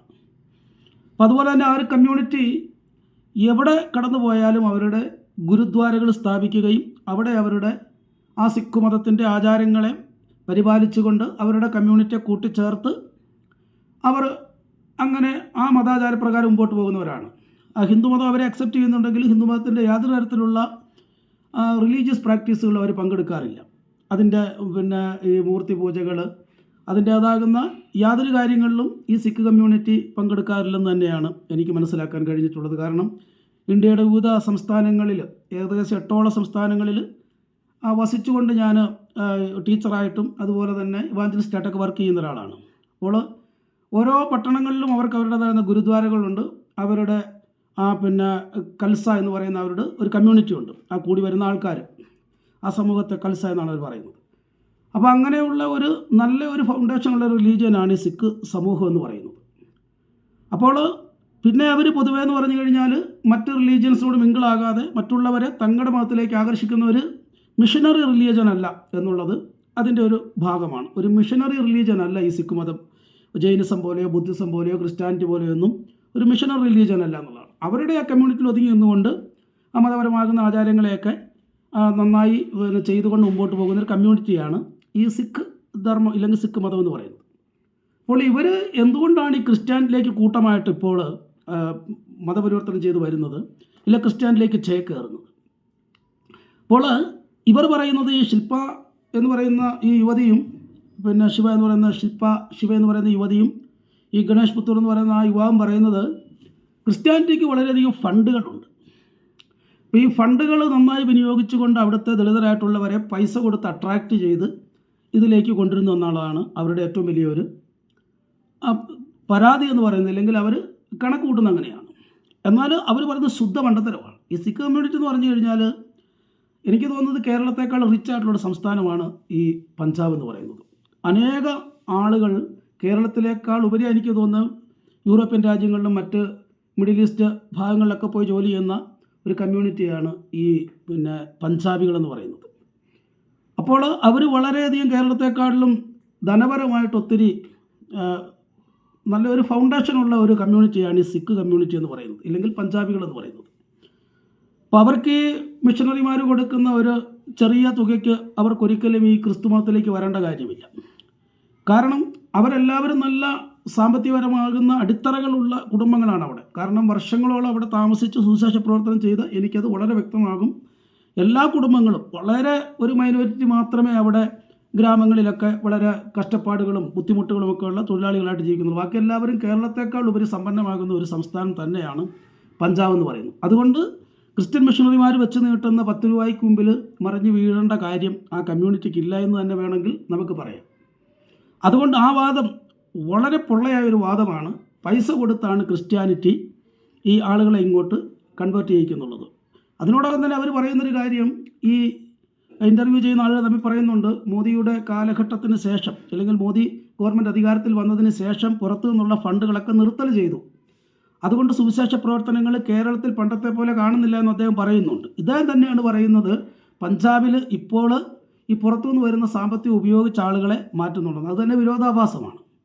കാരണം ഈ റിലീജിയൻ പൈസ കൊടുത്ത് ഇങ്ങോട്ട് തിരിക്കാവുന്ന രീതിയിലേക്കുള്ളൊരു കമ്മ്യൂണിറ്റി അല്ല ഈ സിഖ് കമ്മ്യൂണിറ്റി എന്ന് പറയുന്നത്. വളരെയധികം ഉറപ്പുള്ളൊരു കമ്മ്യൂണിറ്റിയാണ് അവർ. അവരുടേതാകുന്ന റിലീജിയസ് പ്രാക്ടീസുകൾ ക്രിസ്ത്യാനിറ്റിയേക്കാൾ ഉപരിയായിട്ട് അനുദിനവും ചെയ്യുന്നൊരു കമ്മ്യൂണിറ്റിയാണ് പഞ്ചാബികൾ എന്ന് പറയുന്നത്. അത് ഗുരുദ്വാര പോയാൽ മതി. ഗുരുദ്വാര ഇല്ലെങ്കിൽ അമൃത്സർ ഗോൾഡൻ ടെമ്പിൾ ഞാൻ വിസിറ്റ് ചെയ്തിട്ടുള്ള ആളാണ്. അപ്പോൾ ഗോൾഡൻ ടെമ്പിളിലെ ആരാധനക്രമങ്ങളും അവിടുത്തെ അവരുടെ റിലീജിയസ് പ്രാക്ടീസുകളെല്ലാം നേരിട്ട് കണ്ടിട്ടുള്ള ആളാണ് ഞാൻ. അപ്പോൾ ക്രിസ്ത്യാനിറ്റിയേക്കാൾ ഉപരിയായിട്ട് ഏറ്റവും കൂടുതൽ അവരുടെ ആ ഗുരുവിൻ്റേതാകുന്ന ആ വചനങ്ങൾ ഇല്ലെങ്കിൽ ഗുരുവിൻ്റെ പഠിപ്പിക്കലുകൾക്ക് അധിഷ്ഠിതമായി തന്നെ ജീവിക്കുന്ന ക്രിസ്ത്യാനിറ്റിയേക്കാൾ ഉപരിയായി പ്രാധാന്യം കൊടുക്കുന്ന ഒരു കമ്മ്യൂണിറ്റിയായിട്ട് തന്നെയാണ് പഞ്ചാബികളെ ഞാൻ കാണുന്നത്. അപ്പോൾ അതുകൊണ്ട് തന്നെ എന്താണ് ആ ചെറിയ ഒരു പൈസയ്ക്ക് വേണ്ടി അങ്ങനെ ഇതിലേക്ക് ഈ ക്രിസ്ത്യാനിറ്റിയിലേക്ക് ഇവർ ചേക്കേറുമെന്ന് നമുക്ക് ഒരിക്കലും പറയാനായിട്ട് നമുക്ക് കഴിയത്തില്ല. കാരണം അവർ നമ്മളെക്കാളും നല്ല സാമ്പത്തിക അടിത്തറയുള്ളവരാണ്. പിന്നെ അവിടുത്തെ ദളിത് കമ്മ്യൂണിറ്റിയുടെ പ്രോബ്ലം, അവിടുത്തെ ദളിത് കമ്മ്യൂണിറ്റി പോലും നല്ല സാമ്പത്തികമുള്ളവരാണ്. ദളിത് കമ്മ്യൂണിറ്റി പോലും നല്ല സാമ്പത്തിക ഭദ്രതയുള്ളവരാണ്. കാരണം ദളിത് കമ്മ്യൂണിറ്റി ഉള്ളവരെ എനിക്കറിയാം. അതുപോലെ തന്നെ അല്ലാത്ത മറ്റ് അതിൻ്റെ അകത്ത് ഹെയർ കാസ്റ്റുകളായിട്ടുള്ളവരെ നമുക്കറിയാം. അപ്പോൾ അവർക്കൊരിക്കലും സാമ്പത്തികപരമായിട്ടോ ഈ റിലീജിയസിൻ്റെയോ ഇല്ലെങ്കിൽ ഇതുപോലെയുള്ള SC ST പ്രോബ്ലങ്ങളോ ഒന്നുമല്ല അവരെ ഇങ്ങോട്ട് കൺവേർട്ട് ചെയ്യിക്കുന്നുള്ളതാണ്. അതിൻ്റെ സത്യാവസ്ഥ എന്താണെന്ന് ഞാൻ പറയാം. അപ്പോൾ ഈ ഇൻ്റർവ്യൂവിലൂടെ ജനങ്ങളുടെ ഇടയിലേക്ക് കുത്തി നിറയ്ക്കാൻ ആഗ്രഹിക്കുന്ന ഒരു കാര്യമെന്ന് പറഞ്ഞു കഴിഞ്ഞാൽ, ഈ ക്രിസ്ത്യാനിറ്റി ധാരാളമായിട്ട് പുറത്തെ ഫണ്ടുകൾ ഉപയോഗിച്ചുകൊണ്ട് ഇന്ത്യയിൽ ഈ പൈസ ഇങ്ങനെ കുത്തി ഒഴുക്കി ഇന്ത്യയിലെ പാവങ്ങളായിരിക്കുന്നവരെ നക്കാപ്പിച്ച പൈസ കൊടുത്ത് ഹിന്ദുക്കളെയും പഞ്ചാബികളെ ജൈനന്മാരെ പിന്നെ ബുദ്ധമതക്കാരെയൊക്കെയും എന്താണ് ക്രിസ്ത്യാനിറ്റിയിലേക്ക് ആകർഷിക്കാൻ ശ്രമിക്കുന്നു എന്ന് പറയുന്ന ആ പൊള്ളത്തരം 5 രൂപയ്ക്ക് വീഴുന്നവരല്ല ഹിന്ദുക്കൾ. നിങ്ങൾ പറയുന്ന പോലെ വെറും 5 രൂപ കാണുമ്പോൾ അതിനു മുമ്പിൽ കമന്നടിച്ച് വീഴുന്നവരല്ല ഹിന്ദുക്കൾ, അല്ലെങ്കിൽ ഈ പഞ്ചാബികൾ സിഖുകാർ എന്ന് പറയുന്നവർ അങ്ങനെ വീഴുന്നവരൊന്നുമല്ല. കാരണം ഒരു 22-23 വർഷക്കാലമായിട്ട് നോർത്ത് ഇന്ത്യ വിവിധ സ്റ്റേറ്റുകളിൽ ഈ സുവിശേഷ പ്രവർത്തനം ചെയ്യുന്ന ആളാണ് ഞാൻ. ചർച്ച് പാസ്റ്ററായിട്ടിരിക്കുന്ന ആളാണ്. സ്കൂളിലെ ടീച്ചറായിട്ട് വർക്ക് ചെയ്യുന്ന ആളാണ് ഞാൻ. അതുകൊണ്ട് ഈ കമ്മ്യൂണിറ്റി എനിക്ക് നല്ലവണ്ണം അറിയാം. ഈ പിന്നെ ധനികരായിട്ടുള്ള കമ്മ്യൂണിറ്റി, അതിൻ്റെ അകത്തെ ദളിത് കമ്മ്യൂണിറ്റികളെയൊക്കെ നമുക്ക് നന്നായിട്ട് അറിയാമെന്നുള്ളതാണ്. അപ്പോൾ ഇവിടുത്തെ പ്രധാനപ്പെട്ട കാര്യമെന്ന് പറയുന്നത്, ഇവർ സ്ഥാപിക്കാൻ ശ്രമിക്കുന്നത് ഈ ഫണ്ട് ഉപയോഗിച്ചുകൊണ്ട് എന്താണ് വലിയ ഒരു ചിത്രപ്രവർത്തനം നടത്തുകയാണ് സിഖുകാർക്കിടയിൽ. ആ കമ്മ്യൂണിറ്റി ഇല്ലാതെ പോകും, ഇന്ത്യയുടെ സംസ്കാരം തന്നെ ഇല്ലാതായി പോകും, അല്ലെങ്കിൽ സിഖ് സംസ്കാരം ഇല്ലാതായി പോകുമെന്ന് അവർ വാദിക്കുകയാണ് ചെയ്യുന്നത്. അപ്പോൾ ഇത് രാഷ്ട്രീയക്കാർ ഇടപെട്ടിട്ട് ഇതിനെ നിർത്തൽ ചെയ്യണമെന്നാണ് അവർ പറയുന്നത്. രാഷ്ട്രീയക്കാർ ഇടപെട്ടുകൊണ്ട് ഈ സിഖ് മതപരിവർത്തനത്തെ നിർത്തലാക്കണമെന്നാണ് അവർ പറയുന്നത്. രാഷ്ട്രീയക്കാർ ഈ സിഖ് മതപരിവർത്തനത്തിൻ്റെ ഇടപെടേണ്ട കാര്യമില്ല. കാരണം അവർ തന്നെ വലിയൊരു സ്ട്രോങ് കമ്മ്യൂണിറ്റിയാണ്. അപ്പോൾ അവർക്ക് തന്നെ ഇടപെടാവുന്ന കാര്യമേ ഉള്ളത്. അങ്ങനെ ഞാൻ 2006 ആദ്യമായിട്ട് പഞ്ചാബിൽ ചെല്ലുമ്പോൾ അന്ന് അവിടുത്തെ ഒരു സിഖ് മത നേതാവ് ഇപ്രകാരം ഒരു പിന്നെ വാക്ക് അദ്ദേഹം മീഡിയയുടെ മുമ്പിൽ പറയുന്നുണ്ട്. ഇങ്ങനെ ഡിക്ലറേഷൻ നടത്തുന്നുണ്ട്, പഞ്ചാബികൾ തങ്ങളുടെ വാൾ വീണ്ടും കയ്യിലെടുക്കേണ്ടി വരുമെന്ന് പറഞ്ഞുകൊണ്ട്. എന്ന് പറഞ്ഞാൽ അന്നും ഈ വളരെയധികം മതപരിവർത്തന സിഖ് കമ്മ്യൂണിറ്റി ഇങ്ങോട്ട് നടക്കുന്നുണ്ടായിരുന്നു. അപ്പോൾ അവർ അതിൽ രോഷം കൊണ്ട് ഒരു മത നേതാവ് പറയുന്നുണ്ട്, ഞങ്ങളുടെ വാൾ വീണ്ടും കയ്യിലെടുക്കേണ്ടി വരുമെന്ന് പറയുന്നുണ്ട്. അങ്ങനെ ആ വാൾ കയ്യിലെടുക്കുമെന്നും അങ്ങനെ ഒരു ആഹ്വാനം അവിടെ കൊടുത്തിട്ട് പോലും ഈ ക്രിസ്ത്യൻ മിഷണറിമാരുടെ പ്രവർത്തനത്തിൻ്റെ അകത്ത് യാതൊരു തരത്തിലുള്ള കോട്ടം ഉണ്ടായിട്ടില്ല എന്നുള്ളതാണ്. അവരവരുടെ പ്രവർത്തനങ്ങൾ പഴയതുപോലെ തന്നെ മുമ്പോട്ട് കൊണ്ടുപോയി. ഇന്നും ഈ ക്രിസ്ത്യൻ മിഷണറിമാർ പഞ്ചാബിൽ വളരെയധികമുണ്ട്. അനേക ചർച്ചുകളുണ്ട്. വലിയ വലിയ ആയിരക്കണക്കിന് ആളുകൾ കൂടി വരുന്ന, വലിയ ധനവാന്മാർ കൂടി വരുന്ന, എന്നാൽ താഴേക്കുള്ള ചെറിയ ചർച്ചുകൾ മുതൽ അപ്രകാരമുള്ള അനേക സഭകൾ ഇവിടെയുണ്ട്. സിഖ് കമ്മ്യൂണിറ്റിയിൽ നിന്ന് തന്നെ, അതായത് ഈ ദളിത് കമ്മ്യൂണിറ്റി എന്നല്ല, സിഖ് മതത്തിലെ ഉന്നത കാസ്റ്റായിട്ട് ക്ലാസ്സിലുള്ളവർ, ഹയർ ക്ലാസ് ഉള്ളവർ തന്നെ പാസ്റ്റർമാരായിട്ട് സുവിശേഷ പ്രവർത്തനങ്ങളിൽ ചുക്കാൻ പിടിക്കുന്നവരെ എനിക്ക് നേരിട്ടറിയാവുന്നവരുണ്ട്. ഒത്തിരി പേരുണ്ട്. വലിയ ഹയർ കാസ്റ്റിൽ നിൽക്കുന്ന സിഖ് കമ്മ്യൂണിറ്റി തന്നെ ഹയർ സ്റ്റാൻഡേർഡിലുള്ള ഹയർ ക്ലാസ് ആയിട്ടിരിക്കുന്ന അനേക പാസ്റ്റേഴ്സിനെ നമുക്കറിയാം. അപ്പോൾ അവർ പിന്നെ ക്രിസ്ത്യാനിറ്റിയിലേക്ക് വന്നു കഴിഞ്ഞാൽ അവരുടെ തലപ്പാവൊന്നും എടുക്കുന്നില്ല കേട്ടോ. അപ്പോൾ അവരുടെ തലപ്പാവുകളൊന്നും എടുക്കാതെ തന്നെ ബാക്കി എല്ലാ റിലീജിയസ് ക്രീഡിൽ നിന്ന് അവർ മാറി നിന്നുകൊണ്ട് ആ തലപ്പാവ് അണിഞ്ഞുകൊണ്ട് തന്നെയാണ് അവർ ചർച്ചിലെ പാസ്റ്റർമാരായിട്ട് നിൽക്കുന്നതും സെക്രട്ടറി ആയിട്ട് നിൽക്കുന്നതൊക്കെ. ഞാൻ പോയിക്കൊണ്ടിരുന്ന ആ പഞ്ചാബിലെ ഒരു സഭയിലെ സെക്രട്ടറി എന്ന് പറഞ്ഞു കഴിഞ്ഞാൽ ഹയർ ക്ലാസ് പിന്നെ സിഖാണ്. അദ്ദേഹം തലപ്പാവൊക്കെ ധരിച്ച ആ സഭയുടെ സെക്രട്ടറിയാണ് അദ്ദേഹം. ആ സഭയിൽ ഏകദേശം 750 പേരോളം, അന്ന് തന്നെ ഒരു 450 പേര് കൂടി വരുന്ന സഭയാണ് 2006 തന്നെ. ഇന്നതൊക്കെ വളർന്ന് വലിയ സഭകളായി മാറിയിരിക്കുകയാണ്. അപ്പോൾ അങ്ങനെ വലിയ ഒരു മതപരിവർത്തനം ഇല്ലെങ്കിൽ അനേകരെ ക്രിസ്ത്യാനിറ്റിയിലേക്ക് ആകർഷിക്കപ്പെടുന്നുണ്ട് അന്ന് തന്നെ. അപ്പോൾ ഇതൊന്ന് സാമ്പത്തികം കൊടുത്തുകൊണ്ടാണെങ്കിൽ ഞാൻ പറയുകയാണ്, ഈ ചാരിറ്റബിൾ ആയിട്ടുള്ള വർക്കുകൾ ചെയ്യുന്നതിൽ റോമൻ കാത്തലിക്സാണ് ഏറ്റവും കൂടുതൽ മുമ്പിൽ നിൽക്കുന്നത്. അതിനുശേഷം ഈ പിന്നെ CNI, അതുപോലെ തന്നെ ആംഗ്ലിക്കൻ സഭകൾ, മറ്റ് ചാരിറ്റബിൾ സൊസൈറ്റി പോലെയുള്ള അനേക ക്രിസ്ത്യൻ സഭകളുണ്ട്. അതിൽ ഏറ്റവും ചാരിറ്റബിൾ വർക്ക് ചെയ്യാത്ത ഒരു കമ്മ്യൂണിറ്റിയാണ് പെന്തക്കോസ്റ്റ് എന്ന് പറയുന്നത്. പെന്തക്കോസ്റ്റ് അങ്ങനെ ഈ ചാരിറ്റബിൾ പ്രവർത്തനത്തിന് അധികം പ്രാധാന്യം കൊടുക്കാറില്ല. ഇപ്പോഴാണ് പിന്നെയും ചിലരൊക്കെ ഈ ചാരിറ്റബിൾ പ്രവർത്തനങ്ങൾക്ക് പ്രാധാന്യം കൊടുത്തുകൊണ്ട് ചില സ്ഥലങ്ങളിലൊക്കെ ഹോസ്പിറ്റലുകളൊക്കെ ഫുഡ് വിതരണം ചെയ്യുക, പിന്നെ ഭക്ഷണങ്ങൾ കൊടുക്കുക, അല്ലെങ്കിൽ അതുപോലെ തന്നെ വസ്ത്രങ്ങൾ കൊടുക്കുക, കുഞ്ഞുങ്ങൾക്ക് പഠിക്കാനുള്ള സൗകര്യങ്ങൾ ഒരുക്കി കൊടുക്കുന്നത് അതിപ്പോഴാണ് ചെയ്യുന്നത്. അത് ഈ പെന്തക്കോസ്റ്റുകാർ കൊടുക്കുക എന്ന് പറഞ്ഞു കഴിഞ്ഞാൽ ഒരിക്കലും ഔട്ട്സൈഡ് കമ്മ്യൂണിറ്റിക്ക് അങ്ങനെ കൊടുക്കാറില്ല അവർ. അത് ഈ ചർച്ചിൽ മെമ്പറായിട്ട് നിൽക്കുന്നവർ അത് ചർച്ചിൽ വന്ന് സ്നാനപ്പെട്ട് 1 വർഷമോ 1.5 വർഷമോ കൂടി നിൽക്കുന്നവർക്ക് മാത്രമേ അത് ലഭിക്കാറുള്ളൂ. അല്ലാതെ അങ്ങനെ പെന്തക്കോസ്റ്റസ് ഒരിക്കലും ഒരു ചാരിറ്റബിൾ പ്രവർത്തനം നടത്തുന്ന സംഘടനയല്ലത്. കാരണം അത് ഏറ്റവും കൂടുതൽ കുറച്ച് ചാരിറ്റബിൾ പ്രവർത്തനം ചെയ്യുന്ന സംഘടനയാണ് പെന്തക്കോസ്റ്റ് എന്ന് പറയുന്നത്. പക്ഷെ ഏറ്റവും കൂടുതൽ ആളുകൾ കൺവേർട്ട് ചെയ്തില്ലെങ്കിൽ ഈ പിന്നെ ക്രിസ്ത്യാനിറ്റിയിലേക്ക് വരുന്നത് പെന്തക്കോസ്റ്റിലേക്ക് തന്നെയാണ് വരുന്നത്. അത് നോർത്തിലെ ആകമാനമുള്ള 28 സ്റ്റേറ്റുകൾ നമ്മൾ പഠിക്കുമ്പോൾ ഏറ്റവും കൂടുതൽ ആളുകൾ ക്രിസ്ത്യാനിറ്റിയിലേക്ക് ജോയിൻ ചെയ്യുന്നത് പെന്തക്കോസ്ത് പിന്നെ സഭകളിലേക്കാണ് ജോയിൻ ചെയ്യുന്നത്. ഇന്ത്യയിലെ ഓരോ ഗ്രാമങ്ങളിലും അങ്ങനെയാണ് സഭകൾ വളരുന്നത്. അങ്ങനെയാണ്. അത് റോമൻ കാത്തലിക്കിലേക്ക് അങ്ങനെ പോകാറില്ല. CNI ചർച്ചുകളിലേക്ക്, ഇങ്ങനെ ആംഗ്ലിക്കൻ ചർച്ചുകളിലേക്കോ ലൂതറൻ ചർച്ചുകളിലേക്കോ ഒന്നും അങ്ങനെ ആളുകൾ പോകാറില്ല. ബാപ്റ്റിസ്റ്റിലേക്ക് പോലും അങ്ങനെ പോകാറില്ല. ബ്രദറൻ ചർച്ചുകളൊക്കെ ഉണ്ട്. പക്ഷേ അതിൽ ഏറ്റവും കൂടുതൽ ആളുകൾ വരുന്നത് ഏറ്റവും പൂറായിട്ടുള്ള ഈ പെന്തക്കോസ്റ്റ് ചർച്ചുകളിലേക്കാണ് വരാറുള്ളത്. ഇതിൽ ഏറ്റവും കൂടുതൽ എക്കണോമിക്കലിൽ പിന്നെ ലീസ്റ്റായിട്ട് നിൽക്കുന്നില്ലെങ്കിൽ താഴേക്കിടയിലുള്ളത് പെന്തക്കോസ്റ്റ് ചർച്ച് തന്നെയാണ്. അവിടുത്തെ പാസ്റ്റർമാരുടെ ലൈഫ് എന്ന് പറഞ്ഞു കഴിഞ്ഞാൽ വളരെ പരിതാപകരാവസ്ഥയിലുള്ള ജീവിതമാണ് മിക്കവാറും പാസ്റ്റേഴ്സിൻ്റെ. പിന്നെ അവരുടെ ഫാമിലി ലൈഫിൽ, അല്ലെങ്കിൽ അവരുടെ കുടുംബജീവിതത്തിലുള്ള, അല്ലെങ്കിൽ അവരുടെ സോഷ്യൽ ലൈഫിൽ ഏറ്റവും താഴേക്കിടയിൽ സാമ്പത്തികമുള്ളവരാണ് പാസ്റ്റേഴ്സ് എന്ന് പറയുന്നത്. അതുകൊണ്ട് തന്നെ അവർക്ക് മറ്റൊരാൾക്ക് കൊടുക്കാൻ, കാരണം അവർ തന്നെ വളരെ ഞെരുങ്ങി ജീവിക്കുന്ന ഒരു കമ്മ്യൂണിറ്റിയാണ് ഈ പാസ്റ്റേഴ്സ് എന്ന് പറഞ്ഞു കഴിഞ്ഞാൽ. അവർക്ക് പിന്നെ ഈ ചർച്ചയിൽ നിന്ന് കിട്ടുന്ന ചെറിയ വരുമാനങ്ങളാണ്. അപ്പോൾ ഈ പിന്നെ ഇല്ലെങ്കിൽ ഏതെങ്കിലും സംഘടന കൊടുക്കുന്ന ഏറ്റവും വലിയ സപ്പോർട്ട് എന്നൊക്കെ പറഞ്ഞു കഴിഞ്ഞാൽ 4000 റുപ്പീസാണ് ഒരു പാസ്റ്റേഴ്സിൻ്റെ സപ്പോർട്ടായിട്ട് വരുന്നത്. പിന്നെ ഒരു ചെറിയ വീട്ടുവാടകയും കൂടെ കൊടുത്തെങ്കിൽ എന്ന് മാത്രമേ പറയുന്നുള്ളൂ. അല്ലാതെ അതിന് മുകളിലേക്കൊരു സപ്പോർട്ട് കൊടുക്കാനായിട്ടില്ല. അങ്ങനെ ഒരു വീക്കായിട്ടുള്ളൊരു സെക്ഷനാണ് ഈ പെന്തക്കോസ്റ്റ് എന്ന് പറയുന്നത് തന്നെ. കാരണം അത് അനുഭവിച്ചറിഞ്ഞ ആളാണ് ഞാൻ. അപ്പോൾ ഞാനൊക്കെ പ്രവർത്തിക്കുക എന്ന് പറഞ്ഞു കഴിഞ്ഞാൽ ടീച്ചറായിട്ട് വർക്ക് ചെയ്ത് സ്കൂളിലെ ആ സാലറി കൊണ്ട്, ഇല്ലെങ്കിൽ സ്പോക്കൺ ഇംഗ്ലീഷിൻ്റെ ഇൻസ്റ്റിറ്റ്യൂഷൻ നടത്തിക്കൊണ്ട്, പ്രകാരം ഇല്ലെങ്കിൽ ഡ്രോയിങ്ങിൻ്റെ സ്കൂളുകൾ നടത്തിക്കൊണ്ട് അതിലൂടെയൊക്കെയുള്ള വരുമാനങ്ങൾ കൊണ്ട് എന്താണ് ഞങ്ങൾ ഈ സുവിശേഷ പ്രവർത്തനങ്ങൾ ചെയ്യാറുണ്ട്. അതൊന്നും ആർക്കും കൊടുക്കാനൊന്നല്ല, ആർക്കും കൊടുക്കാൻ തികയത്തില്ല. കാരണം അങ്ങനെ ഒരു വളരെ എക്കണോമിക്കലി പിന്നെ ഈ ലോസ്റ്റായിട്ട് നിൽക്കുന്ന ഒരു കമ്മ്യൂണിറ്റിയാണ് ഈ പെന്തക്കോസ്റ്റ് സമൂഹം എന്ന് പറയുന്നത് തന്നെ. അത് പഞ്ചാബിലാണെങ്കിലും അങ്ങനെയാണ്. പിന്നെ ഇപ്പോഴുള്ള ചർച്ചുകൾ വളർന്നു വന്നിട്ട് ഈ വിവിധ കമ്മ്യൂണിറ്റികൾ ഈ ചർച്ചുകളിലേക്ക് ഇങ്ങനെ ആടായിക്കൊണ്ട് വലിയ ചർച്ചുകളായപ്പോൾ പാസ്റ്റേഴ്സൊക്കെ ഒരു സെൽഫ് സഫിഷ്യൻ്റ് ആയിട്ടുള്ള പിന്നെ സെൽഫ് ഹെൽപ്പ് ചെയ്തുകൊണ്ട് മിനിസ്റ്റർ ചെയ്യുന്നവരുണ്ട്. സ്വയം പര്യാപ്തതയിലെത്തിയവരാണ് ഇപ്പോഴുള്ളത്. നേരത്തേക്ക് അങ്ങനെ ഒരു പ്രശ്നമേ അവിടെ ഇല്ലായിരുന്നു. കാരണം വളരെ കഷ്ടപ്പാടും പട്ടിണിയും ദുഃഖത്തിലൂടെ കടന്നു പോകുന്ന കമ്മ്യൂണിറ്റിയാണ് ഈ പെന്തക്കോസ്റ്റ് കമ്മ്യൂണിറ്റി. അത് നിങ്ങൾ പ്രത്യേകിച്ച് അവരുടെ ഇടയിലേക്ക് ഇറങ്ങി ചെന്നെങ്കിൽ മാത്രമേ ഈ പെന്തക്കോസ്റ്റിനെ പറ്റി പറയാൻ പറ്റുള്ളൂ. പിന്നെ ഈ മോദി ഗവൺമെൻറ് കാലഘട്ടങ്ങളിൽ പുറത്തുനിന്നുള്ള എല്ലാ സംഘടനകളുടെയും സപ്പോർട്ടുകൾ നിർത്തലാക്കിയിട്ടുണ്ട്. പിന്നെ എവിടെ നിന്നാണ് ഈ പെന്തക്കോസ്റ്റ് സംഘടനകൾക്ക് ഈ പൈസ കൊടുത്ത് ഇവരെ ഇങ്ങോട്ട് കൊണ്ടുവരാൻ കഴിയത്തക്ക രീതിയിലേക്ക് അത് പഠിക്കേണ്ടിയിരിക്കുന്നു. അത് ഗവൺമെൻറ്റാണ് ചിന്തിക്കേണ്ടത്. എവിടെ നിന്നാണ് ഈ പൈസ ഇങ്ങനെ വരുന്നുണ്ടോ എന്ന് ചിന്തിക്കേണ്ടത്. പിന്നെ മദ്യത്തിനും മയക്കുമരുന്നിനൊക്കെ അടിമകളാകുന്ന പാകിസ്ഥാൻ ബോർഡറിൽ താമസിക്കുന്ന ഒരു സ്റ്റേറ്റാണ് കിടക്കുന്ന ഒരു സ്റ്റേറ്റാണ് ഈ പഞ്ചാബെന്നും അവിടെയുള്ളവർ പിന്നെ വളരെ സെൻസിറ്റീവാണ്, അപ്പോൾ അങ്ങനെയുള്ളൊരു കമ്മ്യൂണിറ്റിയെ ചാക്കിട്ട് പിടിച്ചാണ് ഇതിലേക്ക് കൊണ്ടുവന്ന് ചേർക്കുന്നതൊക്കെ പറഞ്ഞു കഴിഞ്ഞാൽ അത് ഗവൺമെൻറ്റിൻ്റെ പരാജയമാണ്. അതവിടുത്തെ സ്റ്റേറ്റ് ഗവൺമെൻറ്റിൻ്റെ പരാജയമാണ്, സെൻട്രൽ ഗവൺമെൻറ്റിൻ്റെ പരാജയമാണ്. അങ്ങനെയുള്ള പിന്നെ മദ്യത്തിന് മയക്കുമരുന്നൊക്കെ മറ്റ് പിന്നെ പഞ്ചാബിൽ നിന്ന് പിന്നെ പാകിസ്ഥാനിൽ നിന്നൊക്കെ ഇങ്ങോട്ട് വരുന്നുണ്ടെന്നാണ് ഈ ചാനലുകാർ പറയുന്നത്. അത് അവർക്ക് മാത്രമേ അറിയത്തുള്ളൂ. അങ്ങനെ പാകിസ്ഥാനിൽ നിന്നോ ഇല്ല ചൈനയിൽ നിന്നൊക്കെ ഇങ്ങനെ കഞ്ചാവ് ഇല്ലെങ്കിൽ ഇങ്ങനെയുള്ള മയക്കുമരുന്നുകൾ ഇന്ത്യയിലേക്ക് വരുന്നുണ്ട്. അതൊക്കെ ഗവൺമെൻറ്റിൻ്റെ പരാജയങ്ങളാണ് ഇവർ ചൂണ്ടിക്കാണിക്കുന്നത്. അത് ഗവൺമെൻറ് തീരുമാനങ്ങൾ എടുക്കട്ടെ. പക്ഷേ പെന്തക്കോസ്റ്റ് കമ്മ്യൂണിറ്റി എന്ന് പറഞ്ഞു കഴിഞ്ഞാൽ, അല്ലെങ്കിൽ ക്രിസ്ത്യൻ മിഷണറി പ്രവർത്തനങ്ങൾ എന്ന് പറഞ്ഞു കഴിഞ്ഞാൽ അതിൻ്റെ ഒരു സ്വഭാവം, അതെങ്ങനെയാണ് ആളുകളെ ആകർഷിക്കുന്നതാണ് ഞാൻ പറയാനായിട്ട് ആഗ്രഹിക്കുന്നത്. അത് ആളുകളെ ആകർഷിക്കുന്നത് എന്ന് പറഞ്ഞു കഴിഞ്ഞാൽ ദൈനംദിന ജീവിതത്തിൽ ഇടപെടുക എന്നുള്ളത് ഈ പെന്തക്കോസ്റ്റത്തിൻ്റെ ഒരു പ്രത്യേകതയാണ്, ഒരു സ്വഭാവം തന്നെയാണ്. ദൈനംദിനമാകുന്ന ജീവിതത്തിൽ ഇടപെടും.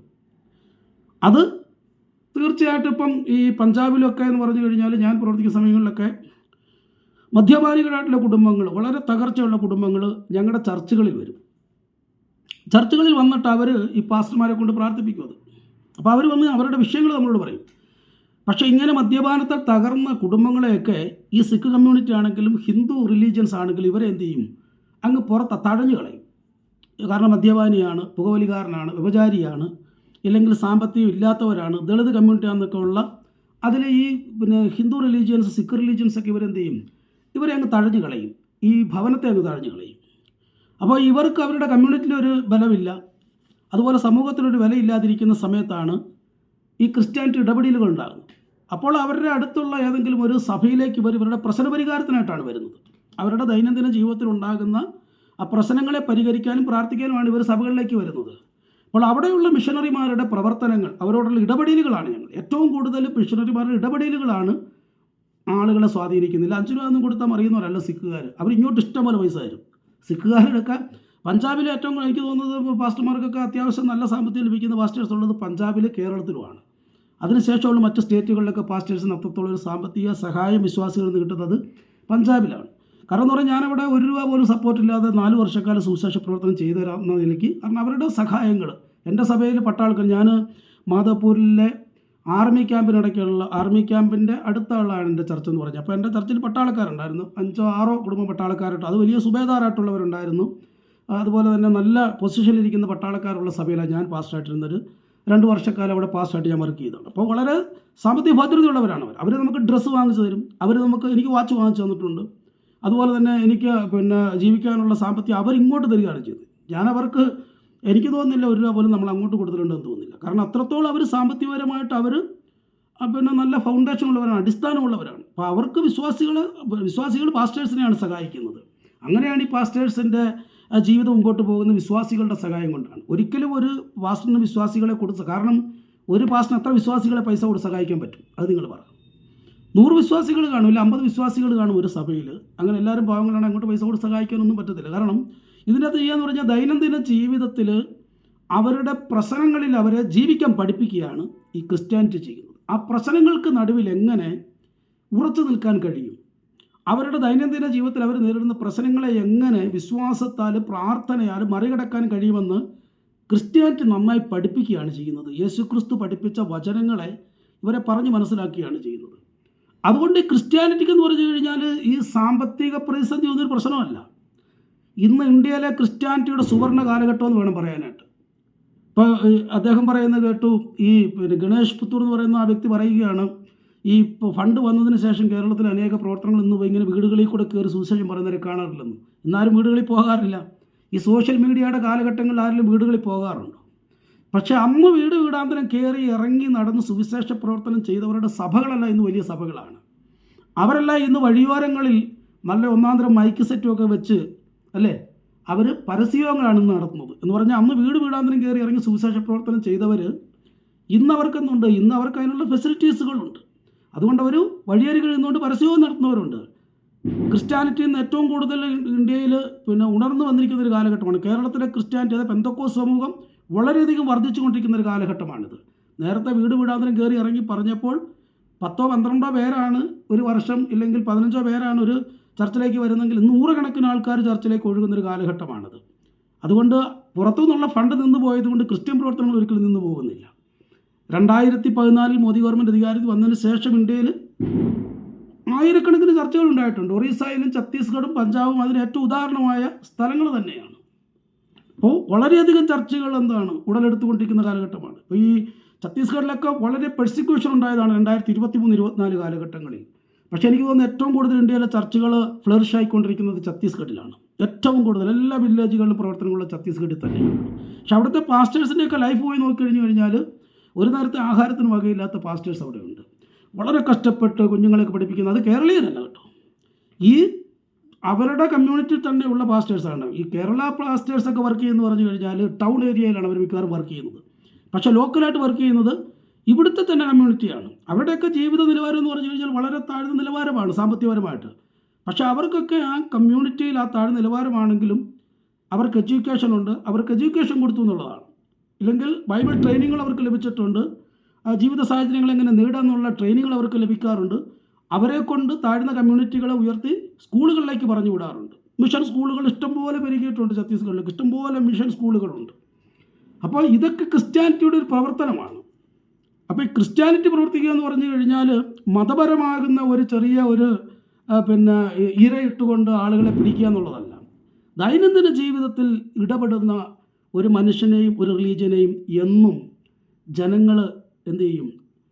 അതിനെ തേടുക തന്നെ ചെയ്യും, അതിലേക്ക് വന്ന് ചേക്കേറുക തന്നെ ചെയ്യും. അത് യേശുക്രിസ്തുവിൻ്റെ കാലഘട്ടങ്ങളിൽ യേശുക്രിസ്തു ഇടപെട്ടത് മുഴുവനും ദൈനംദിന ജീവിതങ്ങളിൽ ഭാരപ്പെടുന്നവരോടായിരുന്നു.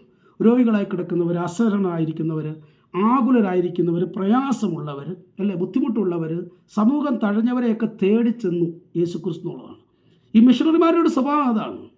പക്ഷേ ക്രിസ്ത്യൻ മിഷണറിമാർ ഈ താഴേക്കിടയിലുള്ള ആളുകളുടെ ഇടയിലേക്ക് ഇറങ്ങി ചെല്ലുന്നത് പോലെ ഒരു ഹിന്ദു സന്യാസി ഇറങ്ങി ചെല്ലാറില്ല, ഒരു സിഖ് പുരോഹിതൻ അവിടേക്ക് ഇറങ്ങി ചെല്ലാറില്ല, ജൈനമതത്തിൻ്റെയോ ബുദ്ധമതത്തിൻ്റെയോ ഒരു പ്രീസ്റ്റ് അവിടേക്ക് കടന്നു ചെന്ന് അവരെ അതിൽ നിന്ന് കരകയറ്റാറില്ല. അവരിയ്ക്കുന്നിടത്തേക്ക് വരിക എന്നുള്ള ഒരു മെത്തേഡാണ് ഈ ഹിന്ദുമതം മറ്റുള്ളതാകുന്ന ആ റിലീജിയൻസൊക്കെ പ്രാക്ടീസ് ചെയ്യുന്നത്. അങ്ങനെയാണ് തങ്ങൾ ഇരിക്കുന്നിടത്തേക്ക് വരിക. പക്ഷേ ക്രിസ്ത്യാനിറ്റി സ്വഭാവം എന്ന് പറഞ്ഞു കഴിഞ്ഞാൽ ആളുകൾ ഇരിക്കുന്നിടത്തേക്ക് ഇറങ്ങി ചെല്ലുക, അവരുടെ ദൈനംദിന ജീവിതത്തിലെ പ്രയാസങ്ങളെയും ബുദ്ധിമുട്ടുകളെയും കണ്ടുകൊണ്ട് അവിടേക്ക് ഇറങ്ങി ചെന്നിട്ട് അതിൽ നിന്ന് കരകയറുവാൻ അവരെ പ്രാപ്തരാക്കുക എന്നുള്ളതാണ്. അല്ല അവർക്കൊണ്ട് പൈസ കൊടുക്കുക എന്നുള്ളതല്ല. അങ്ങനെ പൈസ കൊടുത്താലൊന്നും ആരും തിരിയത്തില്ല, പൈസ തീർന്നതിന് അവർ തിരിച്ചു പോകും. ഇതൊരു മനുഷ്യൻ്റെ ജീവിതത്തിൽ സ്വാധീനം ചെലുത്തണം.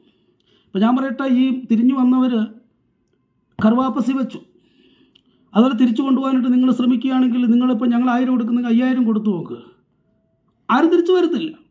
കാരണം അവരുടെ ദൈനംദിന ജീവിതത്തിൽ ഇടപെട്ട് അവരെ സമൂഹത്തിൽ ജീവിക്കാൻ പ്രാപ്തരാക്കിയ, എന്താണ് ജീവിതമെന്ന് പഠിപ്പിച്ച ആ ഒരു നല്ല ഒരു പഠിപ്പിക്കലിനെ വിട്ട്, നല്ലൊരു ആശയത്തെ വിട്ട് അവർക്കൊരിക്കലും മടങ്ങി വരാൻ കഴിയില്ല എന്നുള്ളതാണ്. അതുകൊണ്ട് ഇപ്രകാരമുള്ള മണ്ടത്തരങ്ങൾ എന്താണ്? ഒരിക്കലും ചാനൽ വന്നിരുന്ന് വിളിച്ച് പറയാതിരിക്കുക. 5 രൂപ കൊടുത്താൽ മറിയുന്നവരാണ് ഹിന്ദുക്കൾ, 2 രൂപ കണ്ടു കഴിഞ്ഞാൽ അതിനു മുമ്പിൽ കമന്നടിച്ച് വീഴുന്നവരാണ് പഞ്ചാബികളെന്നൊക്കെയുള്ള മണ്ടത്തരങ്ങൾ പറയാതിരിക്കുക.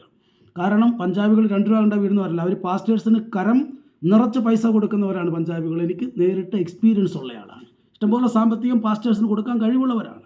പിന്നെ ഇവരൊരു ദളിത് കമ്മ്യൂണിറ്റിയാണ് ആകർഷിക്കുന്നത്. ദളിത് കമ്മ്യൂണിറ്റി അല്ല സുഹൃത്തെ, നിങ്ങൾ പഞ്ചാബിൽ പോയിട്ട് അവിടുത്തെ വളരെ ചുരുക്കം ചർച്ചുകൾ മാത്രമേ ഉള്ളൂ ദളിത് കമ്മ്യൂണിറ്റി പങ്കെടുക്കുന്ന ചർച്ചുകൾ. അവിടുത്തെ ചർച്ചുകളെല്ലാം, മിക്കവാറും ചർച്ചുകളെല്ലാം ഹാൻഡിൽ ചെയ്യുന്നത് വളരെ ഈ പഞ്ചാബി സിഖ് മതത്തിൽ നിന്നും വേർപെട്ടു അല്ലെങ്കിൽ ഇറങ്ങി വന്ന ഹയർ കാസ്റ്റ് ആയിട്ടുള്ള പാസ്റ്റേഴ്സാണ് അവിടുത്തെ വലിയ ചർച്ചുകളൊക്കെയും കൺട്രോൾ ചെയ്യുന്നത്. വലിയ 3000, 5000, 10000, 20,000, 25,000 പേര്, ലക്ഷക്കണക്കിന് ആളുകൾ കൂടുന്ന വലിയ ചർച്ചുകളുണ്ട് അവിടെ. അപ്പം അതിൻ്റെ എല്ലാം പ്രവർത്തനങ്ങൾ ചെയ്യുന്നത് ചെറിയ ദളിത് കമ്മ്യൂണിറ്റിയല്ല.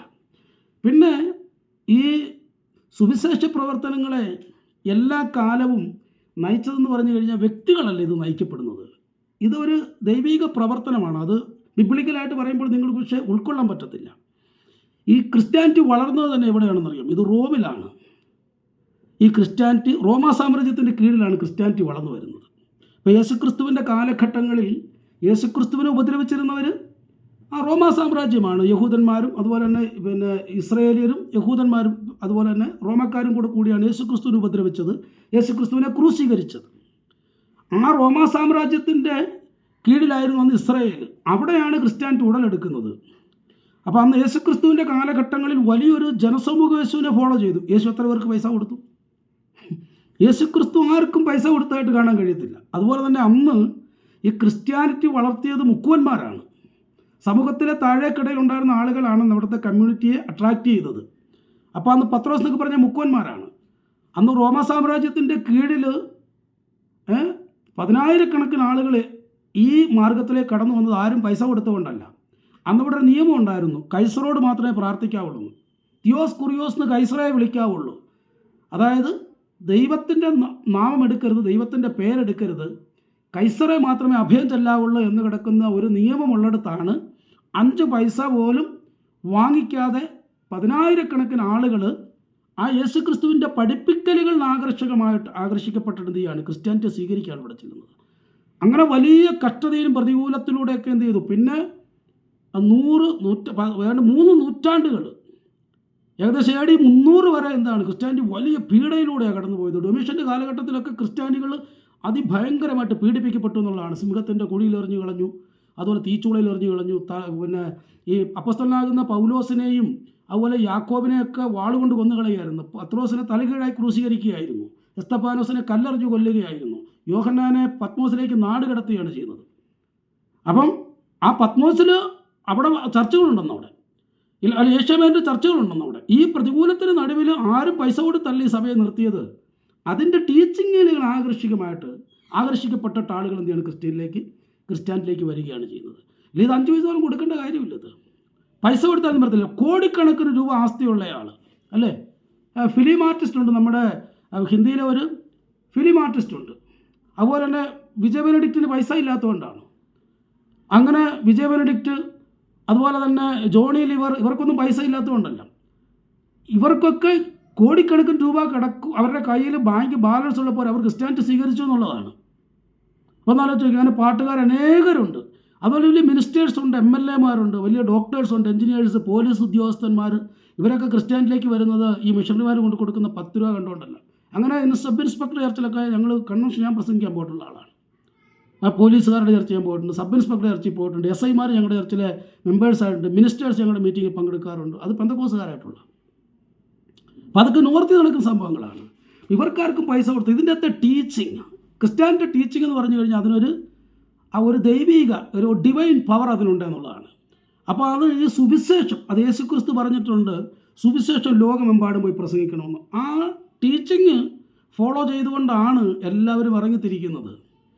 ഞാനൊക്കെ ഈ സുവിശേഷ പ്രവർത്തനം ഇറങ്ങി വളരെയധികം പട്ടിണി കഷ്ടതയിലൂടെയാണ് നോർത്തിൽ 5 പൈസയുടെ വരുമാനമില്ലാതെ വർഷങ്ങളോളം വളരെ കഷ്ടപ്പെട്ട് വളരെ പ്രയാസത്തിലാണ് സുവിശേഷ പ്രവർത്തനം നോർത്ത് ഇന്ത്യയിൽ ഓരോ വിധ മേഖലകൾ ചെയ്യാനിടയായിട്ടുള്ളത്. അപ്പോൾ ഇതൊന്നും പൈസയെ പ്രതീക്ഷിച്ചുകൊണ്ടല്ല, ഇതൊരു ടീച്ചിങ് ആണ്. യേശുക്രിസ്തു പറഞ്ഞു, ലോകത്തിൻ്റെ അറ്റത്തോളവും നിങ്ങൾ സുവിശേഷം അറിയിക്കണം. ആ ലോകത്തിൻ്റെ അറ്റത്തോളം സുവിശേഷം അറിയിക്കണമെന്ന് പറഞ്ഞതിൻ്റെ ആ ടീച്ചിങ്ങിൻ്റെ ബലത്തിൽ, ആ യേശുക്രിസ്തുവിൻ്റെ കൽപ്പനകളെ പ്രമാണിക്കുന്നത് കൊണ്ടാണ് ഈ പാസ്റ്റേഴ്സ് അല്ലെങ്കിൽ മിഷണറിമാർ വിവിധ ദേശങ്ങളിലേക്ക് കടന്നു പോകുന്നത്. വില്യം കേറിയെ പോലുള്ളവർ ഇന്ത്യയിലേക്ക് വരികയാണ്, മദർ തെരേസയെ പോലുള്ളവർ ഇന്ത്യയിലേക്ക് വരികയാണ് അല്ലേ. അവരൊക്കെ അവരുടെ നാട്ടിൽ വലിയ സമ്പന്നരായിരുന്നവരായിരുന്നു. അപ്പോൾ അവരുടെ നാട്ടിലെ സമ്പന്നതകളെല്ലാം കളഞ്ഞിട്ട് അവർ ഇന്ത്യയിലേക്ക് വന്നിട്ട് സുവിശേഷ പ്രവർത്തനം ചെയ്യുകയാണ് ചെയ്യുന്നത്. പിന്നെ അദ്ദേഹം പറയുന്നുണ്ട്, ഈ മിഷണറിമാരുടെ കാലഘട്ടങ്ങളിൽ, ബ്രിട്ടീഷ് ഈസ്റ്റ് ഇന്ത്യ കമ്പനി ഭരിച്ചുകൊണ്ടിരുന്ന മിഷണറിമാരുടെ കാലഘട്ടങ്ങളിൽ ഇന്ത്യയിൽ ഒന്നും ചെയ്യാൻ കഴിഞ്ഞില്ല എന്ന് പറയാൻ കഴിയുന്നുണ്ട്. അങ്ങനെ ഇന്ത്യ തിരിക്കാനായിട്ടൊന്നും കഴിഞ്ഞില്ല. ഇപ്പോഴത്തെ സുവർണ അവസരം അവർ യൂസ് ചെയ്യുകയാണെന്ന്. ഇംഗ്ലീഷ് ഈസ്റ്റ് ഇന്ത്യ കമ്പനിയും അതുപോലെ തന്നെ ബ്രിട്ടീഷ് സാമ്രാജ്യം ഒരിക്കലും മിഷണറിമാരെ പ്രോത്സാഹിപ്പിക്കില്ലായിരുന്നു. ഈ വില്യം കേറിയെ പോലും ഇന്ത്യയിലേക്ക് വരാനായിട്ട് ഈസ്റ്റ് ഇന്ത്യ കമ്പനി സമ്മതിച്ചില്ല എന്നുള്ളതാണ്. കാരണം വില്യം കേറി അദ്ദേഹം വന്നാണ് സെറാംപൂർ യൂണിവേഴ്സിറ്റി എസ്റ്റാബ്ലിഷ് ചെയ്യുന്നത്. അങ്ങനെ ഈ BA-യും MA-യും അങ്ങനെയുള്ള കോഴ്സുകളൊക്കെ ഇന്ത്യയിൽ ആരംഭിക്കുന്ന അദ്ദേഹമാണ്. അപ്പം അവർ വന്നു കഴിഞ്ഞാൽ ജനങ്ങൾക്ക് വിദ്യാഭ്യാസം ഉണ്ടാകും, വിദ്യാഭ്യാസം കൊണ്ട് ജനങ്ങൾ ചോദ്യം ചെയ്യുമെന്നുള്ള ഈ കാര്യങ്ങളുള്ളതുകൊണ്ട് ഇംഗ്ലീഷ് ഈസ്റ്റ് ഇന്ത്യ കമ്പനിയും ബ്രിട്ടീഷ് ഗവൺമെൻറ്റൊക്കെ മിഷണറിമാരെ അവർ എന്ത് ചെയ്യില്ല, സപ്പോർട്ട് ചെയ്തില്ല, അങ്ങനെ മുടക്കുകയാണ് ചെയ്തത്. അപ്പം മിഷണറിമാരെ കൊണ്ടുവന്ന് ഇവിടെ ബോധവൽക്കരിക്കുവാനും ഇവിടെ ഉന്നമനം ഉണ്ടാക്കുവാനല്ല ഇംഗ്ലീഷ് ഈസ്റ്റ് ഇന്ത്യ കമ്പനി വന്നത്, ഇന്ത്യയെ ചൂഷണം ചെയ്യാനായിട്ടാണ് വന്നത്. ഇന്ത്യയിലെ റോ മെറ്റീരിയൽസ് എടുത്തുകൊണ്ട് പോയി അവരുടെ ഇൻഡസ്ട്രി വികസിപ്പിക്കാനായിട്ടാണ് ഇംഗ്ലീഷ് ഈസ്റ്റ് ഇന്ത്യ കമ്പനിയൊക്കെ ശ്രമിച്ചത്. അവർ മിഷണറിമാരെ കൊണ്ടുവന്ന് ഇവിടെ പ്രവർത്തിക്കണമെന്ന് അവർക്ക് താല്പര്യമില്ലായിരുന്നു. പിന്നെ ജോഷുവ പ്രോജക്റ്റ് എന്ന് പറയുന്നൊരു പ്രോജക്റ്റ് ഉണ്ട്, ലോകം മുഴുവനും ക്രിസ്ത്യാനിറ്റിയിലേക്ക് കൊണ്ടുവരിക. ആ ജോഷുവ പ്രോജക്റ്റ് അല്ല, ജീസസ് പ്രോജക്റ്റ് എന്നാണ് പറയുന്നത്. അതിന് ജീസസ് പ്രോജക്റ്റ് എന്ന് പറയും.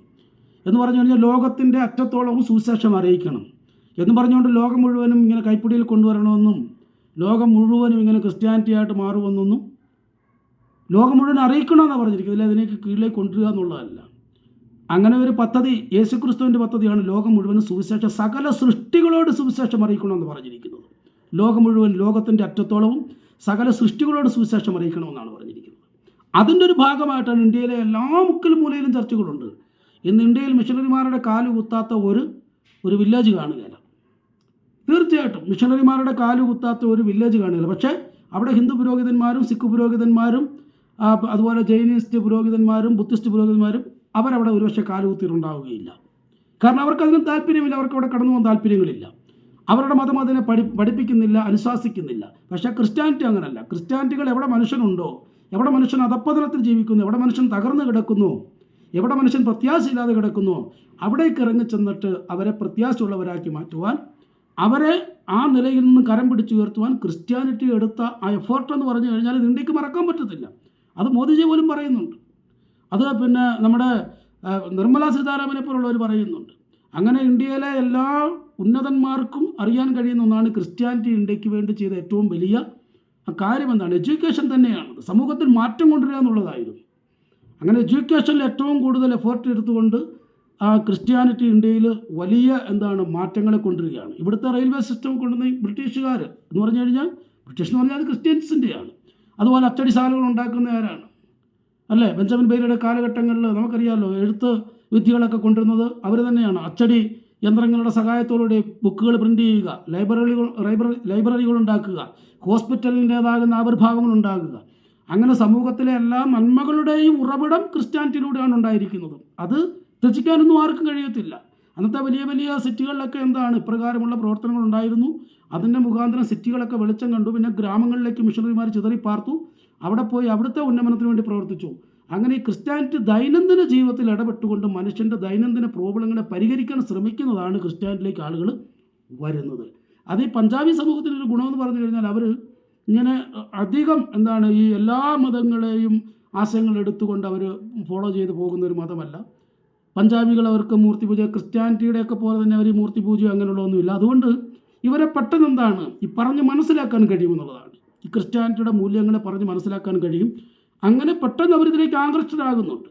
കാരണം അവർ ഫോളോ ചെയ്ത് വന്നതുമായിട്ട് ഒരു കണക്ഷൻ ഉള്ളതുപോലെ അവർക്ക് തോന്നുന്നത് എളുപ്പത്തിൽ അത് ക്രിസ്ത്യാനിറ്റി തന്നെയാണ്. അതിന് യാതൊരു സംശയവുമില്ല. അപ്പോൾ അങ്ങനെ അവരുടെ ആ ലൈഫ് സ്റ്റൈലും അവരുടേതാകുന്ന ആരാധനാ സമ്പ്രദായങ്ങളൊക്കെയും ക്രിസ്ത്യാനിറ്റിയായിട്ടൊരു കണക്റ്റഡായിട്ട് അവർക്ക് തോന്നാറുണ്ട്. അങ്ങനെ സത്യങ്ങൾ അവരോട് സംസാരിക്കുമ്പോൾ അവർ ഈ ക്രിസ്ത്യാനിറ്റിയിലേക്ക് മാറുകയാണ് ചെയ്യുന്നത്. അതൊരിക്കലും പൈസ വാങ്ങിച്ചുകൊണ്ടല്ല, പൈസ കൊടുത്ത് അങ്ങനെ മാറ്റാനായിട്ട് ഒരിക്കലും കഴിയത്തില്ല. അങ്ങനെ പൈസ കൊടുത്താണെങ്കിൽ തിരിച്ചവരെ പൈസ കൊടുത്ത് കൊണ്ടുപോകാൻ കഴിയുമെന്നുള്ളതാണ്. പക്ഷേ ക്രിസ്ത്യാനിറ്റി ഒരിക്കലും പൈസ കൊടുത്ത് അവരെ ഇങ്ങോട്ട് കൊണ്ടുവരാനായിട്ട് ആഗ്രഹിക്കുന്നുമില്ല. എസ്പെഷ്യലി ഇത് പെന്തക്കോസ്റ്റിസം ഒരിക്കലും അതിനെ ആഗ്രഹിക്കുന്ന ഒരു കമ്മ്യൂണിറ്റി. കാരണം അവർ വളരെയധികം ഈ ചാരിറ്റബിൾ ആയിട്ടുള്ള പ്രവർത്തനങ്ങളിൽ പിന്നോക്കം നിൽക്കുന്ന ഒരു സമുദായം തന്നെയാണ് പെന്തക്കോസ്റ്റിസം എന്ന് പറയുന്നത്. അതുകൊണ്ട് സിഖുകാരുടെ മതപരിവർത്തനം എന്ന് പറയുന്നത് കഴിഞ്ഞാൽ അവിടുത്തെ മിഷണറിമാരുടെ എഫേർട്ടാണ് ആ സിഖ് മതസ്ഥരെ ഇങ്ങോട്ട് കൊണ്ടുവന്നത്. അത് സിഖ് മതത്തിൽ മാത്രമല്ല, അതിപ്പം മറ്റ് ഛത്തീസ്ഗഡിലൊക്കെ ഈ മഹാറാലി നടത്താനായിട്ടൊരു അനുവാദം കിട്ടിയില്ല. അതുകൊണ്ടാണ് അതിനേക്കാളിലും കൂടുതൽ ആൾ കൂടിയാണ്. ഇപ്പം റായ്പൂരോ അതുപോലെ തന്നെ ഈ ഛത്തീസ്ഗഡിൽ ഒരു റാലി നടത്തിയിരുന്നെങ്കിൽ അതിനേക്കാളിലും കൂടുതൽ ആൾ കൂടിയാണ്. അതിനേക്കാളും കൂടുതൽ ആളുകൾ ക്രിസ്ത്യ വിശ്വാസത്തിലുള്ളത് ഛത്തീസ്ഗഡിലാണ്. അതിനേക്കാളും കൂടുതലുള്ള ഒറീസയിലാണ്. അത്ര വലിയ കമ്മ്യൂണിറ്റി ക്രിസ്ത്യാനിയായിട്ടുള്ള ഈ സംസ്ഥാനങ്ങളിലൊക്കെ, അതുപോലെ തന്നെ തെലുങ്കാനയിൽ, അതുപോലെ ആന്ധ്രാപ്രദേശിൽ, ഇവിടെയൊക്കെ ഞാൻ പ്രവർത്തിച്ചിട്ടുണ്ട്. തെലുങ്കാന ഞാൻ പ്രവർത്തിച്ചിട്ടുണ്ട്, ആന്ധ്രാപ്രദേശ് ഞാൻ പ്രവർത്തിച്ചിട്ടുണ്ട്, കേരളത്തിൽ ഞാൻ പ്രവർത്തിച്ചിട്ടുണ്ട്, ഛത്തീസ്ഗഡ്, മധ്യപ്രദേശ്, UP, ജമ്മു കാശ്മീർ, പഞ്ചാബ്, ഈ സംസ്ഥാനങ്ങളിലെല്ലാം ഞാൻ പ്രവർത്തിച്ചിട്ടുണ്ട്. ഇവിടെയൊക്കെ ഒരു വലിയ കമ്മ്യൂണിറ്റി തന്നെ ഉണ്ട് എന്നുള്ളതാണ്. അപ്പോൾ ഈ പെർസെൻറ്റേജുകൾ നമ്മൾ ഉദ്ദേശിക്കുന്ന ഒരു പെർസെൻറ്റേജ് അല്ല ക്രിസ്ത്യാനിറ്റിയുടെ എന്ന് പറഞ്ഞു കഴിഞ്ഞാൽ, അതൊക്കെ അതിന് മുകളിലേക്ക് കടന്നു പോയിട്ടുണ്ട്. പിന്നെ അദ്ദേഹം പറയുന്നുണ്ട് സർട്ടിഫിക്കറ്റുകൾ അവരുടെ ക്രിസ്ത്യാനികളായിട്ട് തന്നെ ഹിന്ദുക്കളായിട്ട് തന്നെ നിർത്തിക്കൊണ്ട് ക്രിസ്ത്യാനിറ്റിയുടെ ആനുകൂല്യങ്ങളും വാങ്ങിച്ചെടുത്ത് ഗവൺമെൻറ് ആനുകൂല്യങ്ങളും വാങ്ങിച്ചെടുക്കുക. അതിൻ്റെ അകത്തൊരു പ്രത്യേക കാര്യമുണ്ട്. ഈ സർട്ടിഫിക്കറ്റ് മാറ്റാൻ ഗവൺമെൻറ് സമ്മതിക്കത്തില്ലാത്തത്. ഗവൺമെൻറ് ഈ സർട്ടിഫിക്കറ്റ് ഹിന്ദു എന്നുള്ളത് ക്രിസ്ത്യാനിറ്റിയാക്കി മാറ്റാനായിട്ട് ശ്രമിച്ചാൽ അവരനുഭവിക്കുന്ന തിക്ത അനുഭവങ്ങളുണ്ട്. അത് വലിയ പ്രയാസമാണ്. നോർത്തിൽ ജീവിക്കുന്ന എനിക്കതറിയാം. ഒരു സർട്ടിഫിക്കറ്റ് മാറ്റിയിട്ട് ഒരു മനുഷ്യൻ ബൈബിളും പിടിച്ചുകൊണ്ട് പള്ളിയിൽ പോയാൽ ആ സമൂഹത്തിൽ നിന്ന് അവരെ പുറത്താക്കും. അവരുടെ കമ്മ്യൂണിറ്റിയിൽ വളരെ പ്രശ്നങ്ങളാണ്. വെള്ളം എടുക്കാൻ പറ്റത്തില്ല പൈപ്പിൽ നിന്ന്. അപ്പോൾ എൻ്റെ ഒരു സുഹൃത്തുണ്ട്, അദ്ദേഹം ഹിന്ദു ക്രിസ്ത്യാനിറ്റിയിലേക്ക് വന്നുകൊണ്ട് അദ്ദേഹം ഒരു ചെറിയ കടയുണ്ട്. ആ കടയിൽ നിന്ന് ഒരു മനുഷ്യൻ്റെ സാധനം വാങ്ങിക്കത്തില്ല, ഒരു സാധനം പോലും അദ്ദേഹം വാങ്ങിക്കത്തില്ല. അപ്പോൾ ആ ബഞ്ചാര കമ്മ്യൂണിറ്റി അദ്ദേഹത്തെ പുറത്താക്കി കളഞ്ഞിരിക്കുകയാണ്. അപ്പോൾ അദ്ദേഹം അനുഭവിക്കുന്ന ആ മാനസിക സംഘർഷം അദ്ദേഹത്തിനോട് പറയാറുണ്ട്. കാരണം ആ ബഞ്ചാര കമ്മ്യൂണിറ്റി കൂടുതലുള്ള ഒരു ഗ്രാമത്തിലാണ് അദ്ദേഹം താമസിക്കുന്നത്. അവിടെയാണ് ഞാനും താമസിക്കുന്നത്. അപ്പോൾ അദ്ദേഹത്തിൻ്റെ കടയിൽ നിന്ന് ഒരു മനുഷ്യൻ പോലും സാധനം വാങ്ങിക്കത്തില്ല. അവിടെ ഏറ്റവും കൂടുതൽ ബഞ്ചാര കമ്മ്യൂണിറ്റിയാണ്. പിന്നെ പുറത്തുനിന്ന് വരുന്നവരാരെങ്കിലും വഴിയെ പോകുന്നവർ ഇങ്ങനെ സാധനം വാങ്ങിച്ചുവെങ്കിൽ മാത്രമേ അവർക്ക് അവരുടെ കട മുമ്പോട്ട് കൊണ്ടുപോകാൻ പറ്റുള്ളൂ. അപ്പം അങ്ങനെയുള്ള കമ്മ്യൂണിറ്റിയിൽ നിന്ന് പുറത്താക്കുന്ന ഗവൺമെൻറ്റിൻ്റെ ഭാഗത്തുനിന്ന് വരുന്ന ചില നിയമപരമാകുന്ന കാര്യങ്ങളും ഒക്കെ നേരിടാനായിട്ട് ഈ ചെറിയ കമ്മ്യൂണിറ്റിക്ക് വലിയ ബുദ്ധിമുട്ടുകളുണ്ടെന്നുള്ളതാണ്. അതുകൊണ്ടെന്താണ് ഇവർ ക്രിസ്ത്യാനിറ്റിയിലേക്ക് വന്നു പറഞ്ഞാൽ ഇവർക്കത് പുറത്ത് പറയാൻ കഴിയത്തില്ലാത്തൊരു സിറ്റുവേഷൻ ഇന്ത്യയിൽ. ഈ നിയമങ്ങളെടുത്ത് മാറ്റട്ടെ. ഛത്തീസ്ഗഡിൽ മതപരിവർത്തനത്തിന് 10 വർഷത്തെ ജാമ്യമില്ലാത്ത വകുപ്പിലാണ്. അതിപ്പം UP-യിലുണ്ടങ്ങനെ, ജാർഖണ്ഡിലുണ്ടങ്ങനെ, ഇപ്പോൾ ഗുജറാത്തിൽ, ഹരിയാനയിലൊക്കെ അങ്ങനെ നിലവിലേക്ക് വരികയാണ്. അപ്പോൾ ഇവിടെയൊക്കെ എന്ന് പറഞ്ഞു കഴിഞ്ഞാൽ ഇത് പുറത്ത് പറഞ്ഞു കഴിഞ്ഞാൽ ഗവൺമെൻറ്റിൻ്റെ സൈഡിൽ നിന്നും കമ്മ്യൂണിറ്റിയിൽ നിന്നും വളരെയധികം തിക്താനുഭവങ്ങൾ ഉണ്ടാക്കുന്നത് കൊണ്ട് അത് നേരിടാനുള്ളതാകുന്ന ആ പ്രോബ്ലം ഉള്ളതുകൊണ്ടാണ് ഈ കമ്മ്യൂണിറ്റി ഇതിനെ മറച്ചു വെക്കുന്നില്ല. അതുവരെ മറച്ചു വെച്ചിട്ട് ഗവൺമെൻറ് എന്താണ് ഒന്നും എടുക്കണം. ഈ നിയമങ്ങളൊന്ന് മാറ്റിയിട്ട് ഈ ക്രിസ്ത്യാനിറ്റിയോ അല്ലെങ്കിൽ ഏത് മതത്തിനും, അതായത് നമ്മുടെ സംവിധാനത്തിൻ്റെ ആ അടിസ്ഥാനത്തിൽ ഏത് മതത്തിനും യഥേഷ്ടത്തോടെ പ്രവർത്തിക്കാൻ കഴിയുമെന്ന് ഒന്ന് ഡിക്ലെയർ ചെയ്യട്ടെ നാളെ മോദി. അങ്ങനെ വരുന്നവർക്ക് സർട്ടിഫിക്കറ്റ് കൊടുക്കണമെന്ന് മോദി ഒന്ന് പറയട്ടെ, ഇല്ലെങ്കിൽ ഗവൺമെൻറ് ഒന്ന് പറയട്ടെ. പിന്നെ പാർലമെൻറ്റ് അങ്ങനെ ഒരു നിയമം പാസ്സാക്കട്ടെ. ഇങ്ങനെ പിടിച്ചവരെ അകത്തിടണമെന്നും മിഷന്മാരെ പിടിച്ചകത്തിടണമെന്നൊക്കെ പറയുന്ന നിയമം പോലെ തന്നെ ഇതിനൊന്ന് ഫ്രീ ആക്കിയാൽ ഈ പറയുന്ന എല്ലാവരും ഈ സർട്ടിഫിക്കറ്റ് വാങ്ങിച്ചിരിക്കും. അതിന് യാതൊരു സംശയവുമില്ല.